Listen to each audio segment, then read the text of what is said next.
میں قاری آصف رشیدی صاحب کو دعوت دیتا ہوں کہ وہ تشریف لے آئیں اور ایک نعت ہمیں سنا دیں.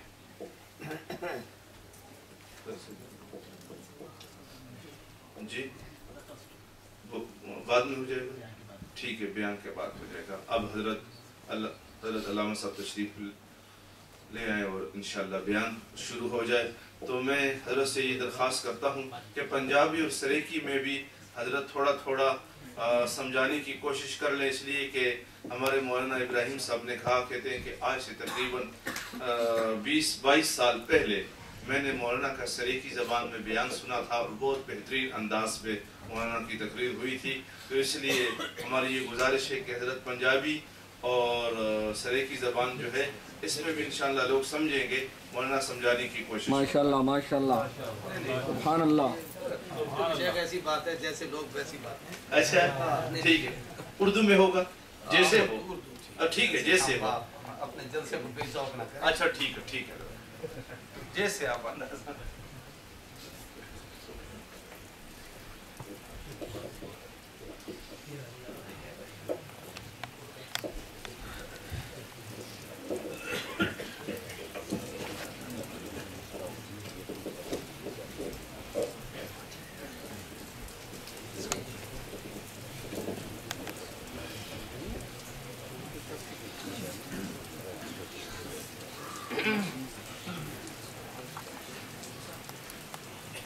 السلام علیکم ورحمۃ اللہ وبرکاتہ.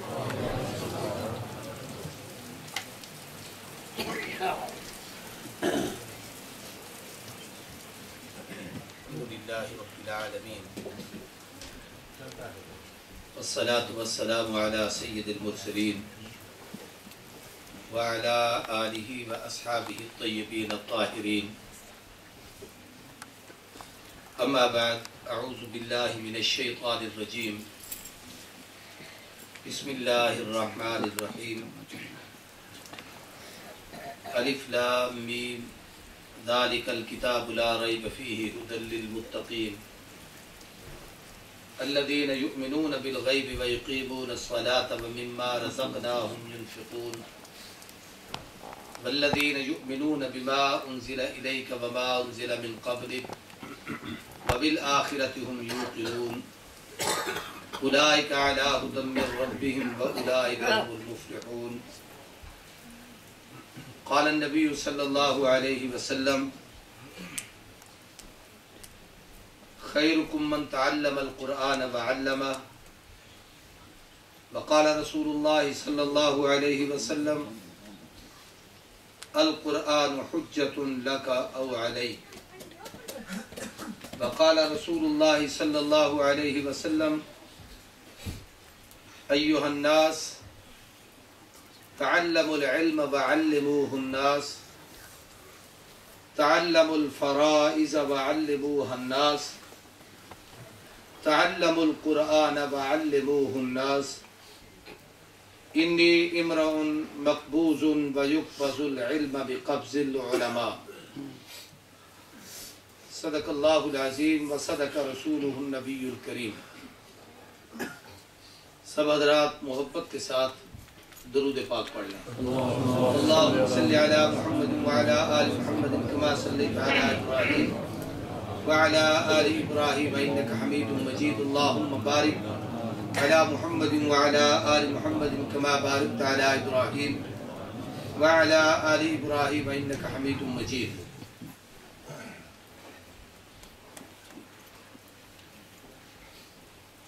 لائق ست تعظیم و تکریم قابل احترام بزرگوں, دوستوں, بھائیوں, اور اگر میری گفتگو سن رہی ہیں تو میری معززہ محترمہ وقرہ مائیں, بہنیں اور بیٹیاں, آپ کی عظیم دینی درسگاہ بریڈ فورڈ میں جامعہ عبداللہ ابن مسعود, جس کی کارگزاری مجھ سے پہلے مولانا آپ کے سامنے بیان کر رہے تھے, میرے انتہائی مخلص دوست اور عمر میں چھوٹے علم میں بڑے بھائی حضرت مولانا مفتی محمد ابراہیم صاحب اور ان کے رفقائے کار میں آج جس بچے نے قرآن پاک ختم کیا اس کے استاد مفتی محمد انس صاحب اور باقی سب احباب اور آپ سب لوگ اس تقریب کے شرکاء مبارک کے مستحق ہیں۔ حدیث کی کتابوں سے پتہ چلتا ہے کہ نبی کریم صلی اللہ علیہ وآلہ وسلم کے زمانے میں صحابہ کہتے ہیں ہم میں سے جب کوئی قرآن پاک ختم کرتا تو حدیثوں میں ایک عجیب جملہ ہے کہ یجتمع اہلہ، قرآن والوں کو لوگ جمع کرتے تھے، یا یہ ہے کہ اپنے اہل و عیال اور رشتہ داروں کو اکٹھا کرتے تھے، یا علماء نے آلہ سے مراد اہل قرآن لکھے ہیں کہ جو قرآن پڑھنے پڑھانے والے علماء، طلباء، اساتذہ یہ لوگ جمع ہوتے اس بچے یا اس کی ختم پر جو قرآن مکمل کر رہا ہوتا اور سب جمع ہو کر کٹھی دعا کرتے تھے، اس لیے کہ ختم قرآن پر جو دعا کی جاتی ہے اللہ اسے قبول کرتا ہے۔ اسی تقریب سے آج کی یہ تقریب ہے، اسی نسبت سے۔ دوسری بات یہ ہے کہ یہ دینی درسگاہ جامعہ عبداللہ ابن مسعود، جو بھی ایک نئی بات سامنے آتی ہے میرا جی چاہتا ہے کہ میں پوری تقریر اسی پر کر دوں۔ عبداللہ ابن مسعود رضی اللہ تعالیٰ عنہ پاکستان میں مجھے ایک دفعہ ایک جگہ ایک سا موقع ملا کہ میں نے 2.5 گھنٹے اس صحابی کی فضائل، ان کی خصوصیات، ان کے فقہی کمالات اور اس کی وجہ سے پوری امت میں فقہ کا پھیلنا، وہ میں نے اس موضوع پر بڑی باتیں کی تھیں، لیکن اس وقت وہ عنوان نہیں، صرف اتنی بات کہتا ہوں کہ حضور کے صحابہ میں یہ وہ جلیل القدر صحابی ہے جو 8 سال کی عمر میں صحابی بنے، حضور کا کلمہ پڑھا، اور کلمہ پڑھنے میں بھی کمال کہ کسی غیر مسلم کے بکریاں چراتے تھے۔ نبی کریم صلی اللہ علیہ وسلم کا گزر ہوا تو آپ نے فرمایا مجھے پیاس لگی ہوئی ہے، پانی دے دو۔ اس نے کہا جی پانی تو ہے نہیں۔ آپ نے فرمایا اچھا کسی بکری کا دودھ نکال کے دے۔ تو اس صحابی نے عجیب جملہ کہا اسی عبداللہ ابن مسعود نے کہ حضرت میں دودھ کا مالک نہیں، میں تو بکریوں کا چرواہا ہوں، مالک تو کوئی اور ہے، اس کی اجازت کے بغیر میں آپ کو کیسے دودھ دوں؟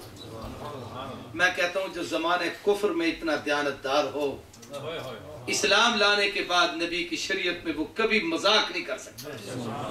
اس لیے جو لوگ اس کی تفقع پر ذہنی طور پر قدغن رکھتے ہیں اور ان کے دماغ میں خلش اور خلل ہے، ان کو اپنا دماغ صاف کرنا چاہیے کہ یہ اللہ کے نبی کا اتنا قابل اعتبار ساتھی ہے۔ اور پھر اس کے بعد حضور نے فرمایا اچھا ایسی بکری ہے جو دودھ نہ دیتی ہو؟ اس نے کہا جی ایک بانجھ بکری ہے جو دودھ نہیں دیتی۔ آپ نے فرمایا اچھا اس کو لے آؤ۔ لائی گئی تو حضرت حضور صلی اللہ علیہ وسلم نے اس پہ ہاتھ پھیرا، وہ بکری ماشاءاللہ تندرست ہو گئی اور اس کے تھنوں میں دودھ بھر آیا۔ اس دودھ کو نکالا گیا تو حضور صلی اللہ علیہ وسلم نے وہ دودھ پیا اور اپنا دودھ بچا ہوا اس صحابی عبداللہ ابن مسعود کو دیا۔ یہ ابھی آقا ابھی اپنے گھر نہیں پہنچے تھے کہ اس صحابی نے اپنی بکری مالک کے حوالے کر کے یہ وہاں پہنچ گیا کہ محبوب بکری آپ سے فیض حاصل کرے اور میں محروم ہو جاؤں۔ آپ نے اس پہ ہاتھ پھیرا ہے، اس کی یہ کیفیت ہے، مجھے بھی کلمہ پڑھا کے ایمان کی دولت سے مالا مال کر سکتا۔ صاحب السواق، صاحب النعلین، صاحب السادہ۔ حضور صلی اللہ علیہ وسلم سفر کرتے تھے تو آپ کا مسواک، آپ کی نعلین پاک جوتی مبارک اور آپ کا تکیہ لگانے کا سامان جس کو ہم تکیہ کہتے ہیں، کہیں بیٹھیں تو جناب ٹیک لگا لی، یہ تینوں چیزیں اس صحابی کے پاس ہوتی تھی اور فرمایا کرتے تھے کہ میں حضور اکرم صلی اللہ علیہ وسلم کی صف اول کا نمازی ہوتا تھا اور آقا جب باہر نکلتے اور جوتا پہننے کا ارادہ فرماتے تو میں نیچے بیٹھ کر اپنے ہاتھ میں جوتا لے کے حضور کے پاؤں میں اپنے ہاتھوں سے جوتا داخل کرتا۔ آج ہم بڑا اعزاز کہتے ہیں، آپ میں سے کئی لوگ کہتے ہیں کہ جی میں مفتی ابراہیم صاحب کا معتقد ہوں، میں نے ان کی جوتی سیدھی کی ہے، میں نے ان کی جوتی سیدھی کی ہیں، میں فلاں حضرت کی جوتیوں میں بیٹھا ہوں، میں نے فلانے بزرگ کی جوتی سیدھی کی ہے۔ ارے اس آدمی کے تقدس کا کیا عالم جو 23 سال تک پیغمبر کے جوتے سیدھے کرتا اور حضور کے قدموں میں بیٹھ کر علم نبوت حاصل کرتا رہا۔ بہرحال یہ اس درسگاہ کی نسبت سے میں نے ایک چھوٹی سی بات کہی ہے۔ یہ تقریب قرآن پاک کے ختم کی ہے۔ خوش نصیب بچہ الیاس علی، یہی نام ہے، اس بچے کے ختم کی تقریب ہے۔ اس حوالے سے بہت ساری باتیں ہیں، میں قرآن مجید کے آداب پر بھی گفتگو کروں، فضائل پر بھی گفتگو کروں،